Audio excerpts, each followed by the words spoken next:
At the edge of a dense, dark jungle stood a small house. In front, a wide green field stretched out, and beside it, a quiet pool was ringed by tall, slender palm trees. Every morning, the place was a paradise. Thousands of birds, after their long night's journey, would return to the palms to rest. Their songs filled the morning breeze like a living orchestra, a symphony of life and light. A young girl named Arya lived in that house with her parents. She adored watching the birds from her bedroom window. Each dawn, she would wait for them, a flurry of bright wings flashing through the soft mist, their chirps and dances on the branches bringing the world to life. It was the most peaceful, most perfect moment of her day. But when evening came, everything changed. As the last ray of sunlight sank behind the jungle's canopy, the birds would fall silent. An abrupt, unnatural stillness would descend. The palms would sway, not from a breeze, but as if something heavy and unseen was moving through them. And from the depths of the jungle, strange noises would echo out. Clicking sounds like dry bones tapping together, and long, low breaths that didn't sound human. Arya always watched from her window. She never told her parents what she saw or heard. She had a child's simple faith. As long as she stayed inside, she was safe. She was wrong. One evening, Arya noticed something new, something terrifyingly different. The birds, instead of flying away for the night, kept their gazes fixed on the jungle as if they were waiting for something. Suddenly, all at once, they launched into the air. This wasn't their usual graceful departure.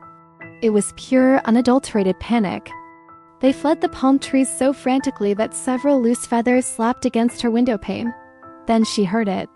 A voice. It didn't come from the jungle. It wasn't from outside. It seemed to whisper from inside the palm trees themselves. It was a dry, scraping sound, and it whispered her name. "Ah, Arya." Her breath caught in her throat. She stumbled back from the window, her heart hammering against her ribs.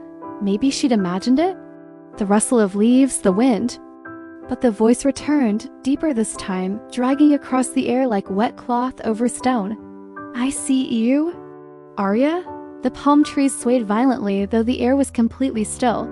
From the inky blackness beneath their fronds, two glowing shapes appeared, eyes, staring directly at her window. Arya screamed. She screamed for her parents until her throat was raw. By the time they came running into her room, the eyes were gone.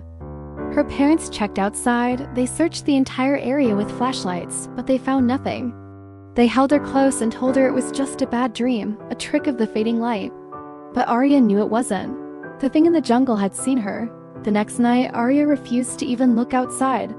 She drew her curtains shut the moment the sun began to set. But the noises started earlier than usual, low growls, scraping sounds, and something that sounded like sharp nails dragging along tree trunks. At exactly midnight, the whisper returned. "Why did you close the window, Arya?" Her blood turned to ice. The whisper wasn't outside. It was inside her room. She turned around, slow, robotic, dreading what she would see. Her window, the very window she had triple-checked was locked, was open. Just a crack. Something had climbed the wall. Dark, muddy marks stretched across the outside frame, stark against the white paint. Through the gap, she could see the palm trees shaking violently in the moonlight, even though the air was dead still. And then a long, pale arm slid inside from the darkness. The fingers were unnaturally thin, skeletal, and each nail was long and curved like a bird's claw. It tapped along the window frame. Tap, tap. The exact same sound she heard from the jungle. Arya didn't scream this time. She just ran. She fled to her parents' room, babbling incoherently. Her father, trying to calm her, went outside again. But whatever had been there was gone, vanished. Still, the muddy marks on the window frame remained, a grim testament to her terror. The next morning, the birds behaved strangely. None of them sang. None of them perched on the palm trees. They just circled high above the field in a terrified, silent flock, as if the ground itself was cursed. When Arya cautiously stepped outside, every bird in the sky seemed to turn its head toward her at once, a silent, unified plea for her to leave this place. One small bird broke from the flock. It landed on the ground near her feet. It wasn't injured. It wasn't tired. It seemed to want to show her something. It hopped once, twice, toward the quiet pool. Arya, compelled by a strange sense of duty, followed. At the edge of the water, she saw them. Muddy footprints leading from the jungle, all the way to her window. They weren't human footprints. They were long, wide, and pressed deep into the soft earth. And where the toe should have been, there were 3 sharp claw marks. She realized the bird wasn't just warning her. It was saying goodbye. As she watched, the small bird at her feet suddenly trembled.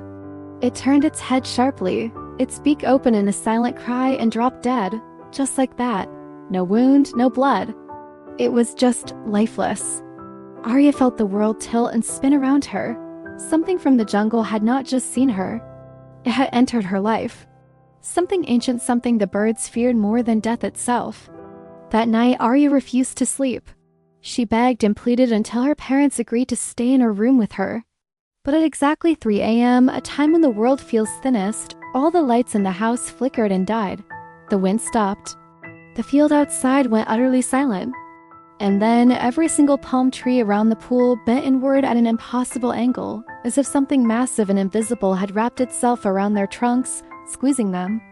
The whisper came again, not in her room, but in her mind. "Come to the window, Arya." "I brought your birds back." She tried not to look. Her father held her, telling her to keep her eyes shut. But the sound forced her. It was a command she couldn't disobey. She walked to the window and opened the curtains. The trees were covered with birds, thousands of them all dead, hanging by their necks from the branches like grotesque feathery ornaments. Below them, in the unnatural moonlight, stood a tall, shadowy figure with impossibly long arms and those same glowing, malevolent eyes. Its mouth stretched wide in a smile that was not a smile. "You saw me," it said, its voice a chorus of whispers and clicks. "Now I see you, forever." The last thing Arya remembered was screaming as the creature leaped from the shadows, shattering the window as it came for her. Arya and her parents vanished that night. The house remains empty, slowly being reclaimed by the jungle. Locals who walk past after sunset claim they sometimes hear a faint tapping on the windows. And every evening, without fail, the palm trees shake as if something still waits there, whispering for the next person who dares to look outside.